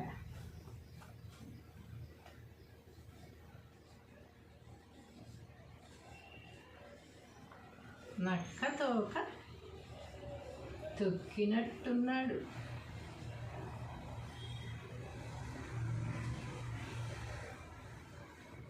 నక్క తోక తొక్కినట్టున్నారా అనుకుంటూ ఉంటాం మనం. ఎవరిని? అదృష్టం అకస్మాత్తుగా కలిసి వచ్చిన వాళ్ళని మనం ఏమనుకుంటాం? నక్క తోక తొక్కాడు రా అంటాం. నక్క తోక తొక్కితే అదృష్టం కలిసి వచ్చేస్తుందా? అలా రాదనమాట. ఎవరైనా సరే కష్టపడితేనే, కాస్త లక్కు మనకుంటేనే అదృష్టం అనేది కలిసి వస్తుంది. కానీ పూర్తిగా అదృష్టం మీద ఆధారపడి మనం దుప్పటి కప్పుకొని పడుకుంటే అదృష్టం మన తలుపు తట్టదు. మనం దానికి తగ్గ కృషి చేస్తే దానికి ఫలితం అనేది ఎప్పటికైనా లభిస్తుంది. నక్క తోక తొక్కడం, కుక్కలు తోకటి తొక్కడం, కుక్కని కొడితే రావడం అవేవి ఉండవు అనమాట. ఇదిగో డబ్బుదేముంది,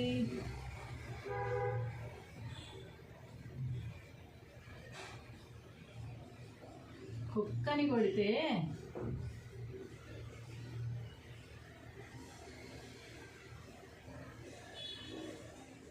రాలుతాయి.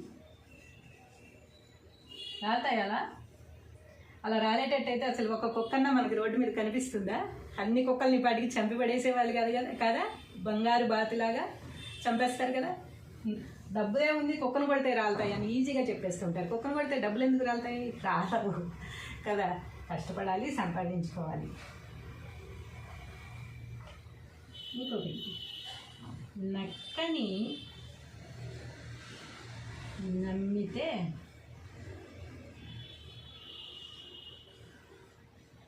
నిజాయితీకి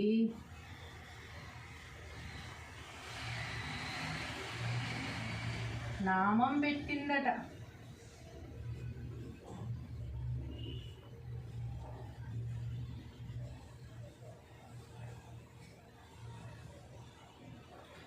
నక్కని నమ్మితే నిజాయితీకి నామం పెట్టిందట. మరి నక్క బుద్ధే అది, నిజాయితీ అనేది లేనిదే నక్క అని చెప్పుకుంటాం మనం, అంతే కదా. నక్కకి నిజాయితీ ఎక్కడ ఉంటుంది? నక్కని నమ్మితే నిజాయితీకి నామం పెట్టింది అంటే మనం నక్క లాంటి వాళ్ళని నమ్ముతాం. మంచి వాళ్ళని ఎవరు కూడా నమ్మరు. మనం నమ్మేదే నక్క లాంటి వాళ్ళని. ఎప్పుడు దొరుకుతుందా అని కాచి కూర్చుంటుంది. అలాంటి వాళ్ళు నిజాయితీకి నామం పెట్టక ఏం చేస్తారు? మరి నక్క లాంటి వాళ్ళని నమ్మితే నిజాయితీకి నామం పెట్టారన్నమాట. మనకున్న పేరు పరపతి కూడా గోవింద గోవింద. కాబట్టి నమ్మేటప్పుడు ఎవరు ఏమిటి అని చూసుకుని నమ్మడం మంచిది. అసలు ఎవరిని నమ్మకుండా ఉండడం ఇంకా మంచిది నా ఉద్దేశంలో అయితే. ఎంతవరకు నమ్మాలో అంతవరకు నమ్మచ్చు ఎవరినైనా కూడా. అంటే ఎవరిని నమ్మద్దనే ఉద్దేశం నాది కాదు. ఎంతవరకు నమ్మాలో అంతవరకే. కానీ పూర్తిగా మనం వాళ్ళ మీదే డిపెండ్ అయిపోయి వాళ్ళని 100% నమ్మేసి తర్వాత మోసపోయిన తర్వాత ఇలా ఉంటుందన్నమాట.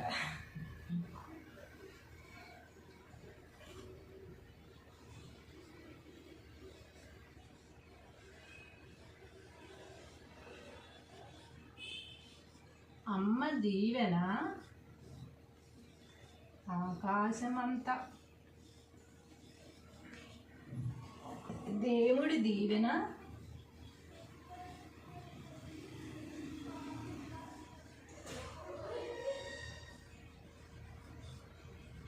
దీపమంతా.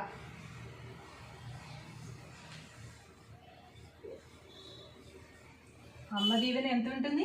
ఆకాశం అంతా. ఆకాశానికి హద్దులు లేవు కదా, ఎంత ఉంటుందో మనం కొలవలేం కదా.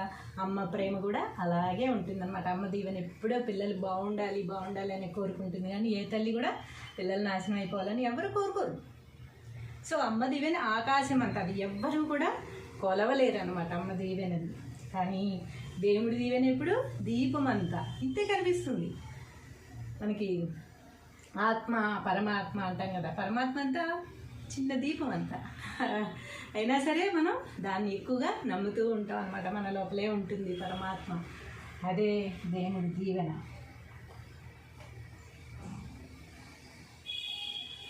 దీపం ఉండగానే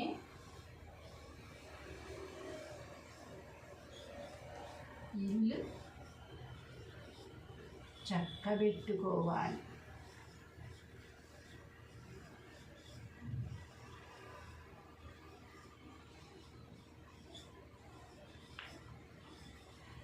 దీపం ఉండగానే ఇల్లు చక్కబెట్టుకోవాలి. దీపం పోయిన తర్వాత కరెంట్ పోయిన తర్వాత కరెంట్ పోయింది అని ఇప్పుడంటే సెల్ ఫోన్ లైట్స్ వచ్చాయి కానీ బ్యాటరీలు ఎప్పుడో రాసిన సామెతలు కదా.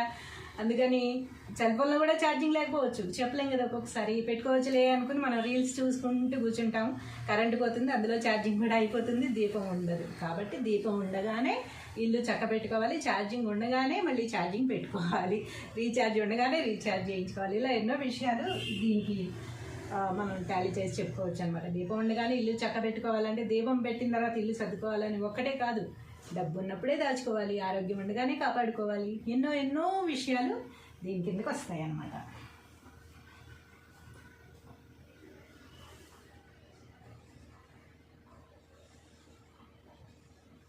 అతిగా నవ్వే ఆడదాన్ని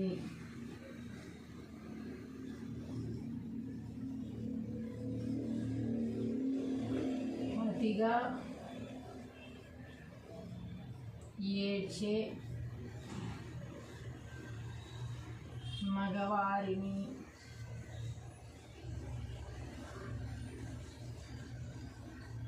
నమ్మకూడదు అని ఇది సామెత మాత్రమే. నేను నా ఉద్దేశం రాశాను అనుకోకండి మీరు. సామెత ఉంది, అందరికీ తెలిసిన సామెత ఇది. అతిగా నవ్వే ఆడదాన్ని అతిగా ఏడ్చే మగాడిని నమ్మకూడదు అని అంటారు. అది కూడా నేను మర్యాదపూర్వకంగా రాసి ఆడవాళ్ళని మగవారిని అని కూడా రాశాను. అంటే లేడీస్ ఎప్పుడు కూడా సింపుల్గా ఉంటూ, సింపుల్గా మాట్లాడుతూ, సింపుల్గా స్మైల్ ఇస్తూ ఉండాలి తప్ప ఊరికే ప్రతిదానికి అవసరం లేకపోయినా నవ్వుతూ ఉంటే వాళ్ళ వెనక ఏదో కుట్ర ఉంది అని అనుకుంటారనమాట చూసేవాళ్ళు. అంటే నిజంగా ఉంటుందని కాదు, ఉందని అనుకుంటారు, కాబట్టి నమ్మకూడదు అంటారు. ఏడ్చే మగవాళ్ళు అంటే ఎక్కువగా సామాన్యంగా మగవాళ్ళు ఏడవరు, ఫస్ట్ నుంచి తరతరాలుగా వచ్చిన మగవాళ్ళు ఏడవకూడదు అని. వాళ్ళకి ఎంత కష్టం వచ్చినా సరే, ఎంత బాధ వచ్చినా సరే, మరి బాత్రూంలో ఏమైనా ఏడుస్తారేమో తెలియదు కానీ మనసులోనే పెట్టుకుని అలాగే పైకి గంభీరంగా ఉంటారనమాట. అలా కాకుండా ప్రతిసారి ఏడుస్తున్నారు అనుకోండి, కొంతమంది మగవాళ్ళు ప్రతిసారి ఏ చిన్న విషయానికి కూడా పెద్ద అయిన తర్వాత, చిన్నపిల్లప్పుడు ఎవరైనా ఏడుస్తారు, ప్రతిసారి ఏడుస్తుంటే ఆ ఏడుపుని నమ్మశక్యంగా ఉండదు అన్నమాట. అందుకని వచ్చిన సామెత ఇది. అతిగా నవ్వే ఆడవాళ్ళని, అతిగా ఏడ్చే మగవాళ్ళని కూడా నమ్మకూడదు. రెండు నమ్మశక్యం కాకుండా ఉంటాయి, నమ్మలేము. అలా ఏడుస్తారంటే నమ్మలేము అనమాట. అలా ఉంటుందని ఈ సామెత మాత్రమే, ఇది నా ఉద్దేశం కాదు.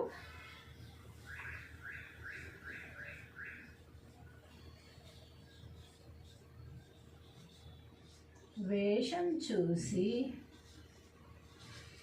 మనసు కనిపెట్టగలమా?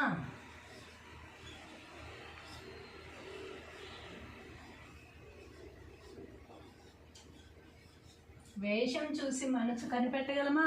కొంతమంది ఉంటారు క్రూరంగా పెద్ద పెద్ద మీసాలు పెంచుకుని నల్ల ఎత్తుగా లోవుగా అలా ఉంటారు. వాళ్ళని చూడగానే మన గుండె జల్లుమంటుంది, కానీ వాళ్ళ మనసు చాలా వెన్నగా ఉంటుంది, చాలా శాంతమూర్తులై ఉంటారు. సినిమాల్లో కూడా మనం చూస్తూ ఉంటాం, పెద్ద పెద్ద విలన్ వేషాలు వేసే వాళ్ళందరూ కూడా చాలా సౌమ్యులు అని చెప్పి. సూర్యకాంతం గారు ఎంత మంచివారో, కానీ సినిమాల్లో అన్నీ అందరినీ భయపెట్టే, కోడళ్ళని భయపెట్టే అత్తగారిలాగా వేస్తూ ఉంటారు. అలాంటి ఎన్నో క్యారెక్టర్లు మనం చూస్తూ ఉంటాం. వాళ్ళు బయట చాలా మంచివాళ్ళు రా అని చెప్పుకుంటూ ఉంటారు. కాబట్టి వేషం చూసి మనసు మనం కనిపెట్టలేమన్నమాట. కొంతమంది చాలా నీట్గా ఎర్రగా బుర్రగా మంచిగా బొట్టు పెట్టుకుని కళ్ళజోడు పెట్టుకుని ఉంటారు, కానీ వెనకాల ఎన్ని కుట్రలు ఉన్నాయో తెలియదు, వెనకాల ఎంతమంది గోతులు తవ్వుతున్నారో తెలియదు కదా. మనం చూస్తూనే ఉంటాం, మన ప్రపంచంలో చాలామందిని మనం ఈ మధ్య అలా చూస్తున్నాం. వీణా ఈ అమ్మాయి చేసింది అలాగా, ఈ అబ్బాయి చేశాడా అని మనం షాక్కి గురైనవి ఎన్నో ఉన్నాయన్నమాట. ఎందుకంటే అంత ఇన్నోసెంట్గా బయటికి ప్రవర్తిస్తూ ఉంటారు. వాళ్ళు చేశారంటే కూడా నమ్మలేని పరిస్థితుల్లో ఉంటాం అన్నమాట. కాబట్టి ఎప్పుడు కూడా పర్సనాలిటీని చూసి మనసుని అంచనా వేయవద్దు. అది ఈ సామెత చెప్తాను.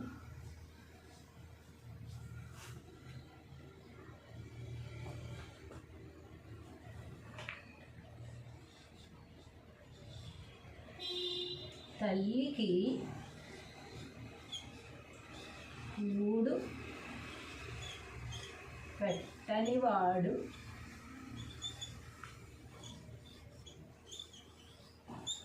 తగుదునమ్మా అని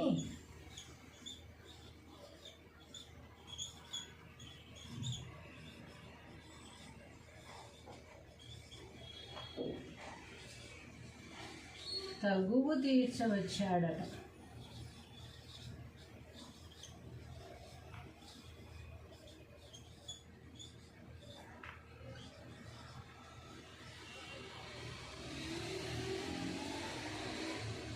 అందుకే ఈ మధ్య ఎవరన్నా ఏదైనా చెప్తుంటే కింద కామెంట్స్ కూడా ఏం పెడుతున్నారు, ముందు నీ ఇంట్లో చెప్పుకో, ఈజీగా పెట్టేస్తున్నారు ఇంట్లో కింద కామెంట్స్ కదా. ఎందుకు అలా పెడుతున్నారు? ఇలాంటి వాళ్ళు ఉండబట్టే. తల్లికి కూడి పెట్టని వాడు తగుదునమ్మా అని తగువు తీర్చడానికి వచ్చాడట. ఏంట్రా మిమ్మల్ని అలా చూస్తున్నావు, ఇలా చూస్తున్నావు, తప్పు కదా, అది ఇదని మాట్లాడతారనమాట. తీరా చూస్తే వాళ్ళ ఇంట్లో వాళ్ళ అమ్మకు వాళ్ళు అన్నం పెట్టరు. అలాంటి వాళ్ళందరూ బయట వచ్చి నీతులు చెప్తూ ఉంటారు, పెద్ద పెద్ద మాటలు మాట్లాడుతూ ఉంటారు, అందరికీ తగు తీర్చడానికి రెడీ అయిపోతూ ఉంటారనమాట. అలాంటప్పుడే ఈ సామెతలు వస్తాయి. తల్లికి కూడి పెట్టని వాడు తగుదునమ్మా అని తగు తీర్చడానికి వచ్చేవాడట. తల్లికే కూడి పెట్టినాడు, నువ్వు ఎదుటి వాళ్ళు తగు తీర్చడానికి, ఎదుటి వాళ్ళ కష్టాలు తీరుస్తానని చెప్పడానికి నీకు అర్హత ఎక్కడుంది? మొట్టమొదటిగా చూసుకోవాల్సింది ఎవరిని? నిన్ను 9 మాసాలు మోసి కని పెంచిన తల్లిని కదా. ఆ తల్లినే నువ్వు పట్టించుకొని వాడివి. ఊళ్ళో వాళ్ళ తగాదాలు ఎలా తీరుస్తావు? ఊళ్ళో వాళ్ళ కష్ట సుఖాలు ఎలా వింటావు నువ్వు? ఊళ్ళో వాళ్ళ కష్ట సుఖాలు వినేసి తగు తెచ్చడానికి వచ్చాడట. మహానుభావుడు ఎవరో అలాంటి వాళ్ళని తలుచుకునే సామెత అన్నమాట ఇది.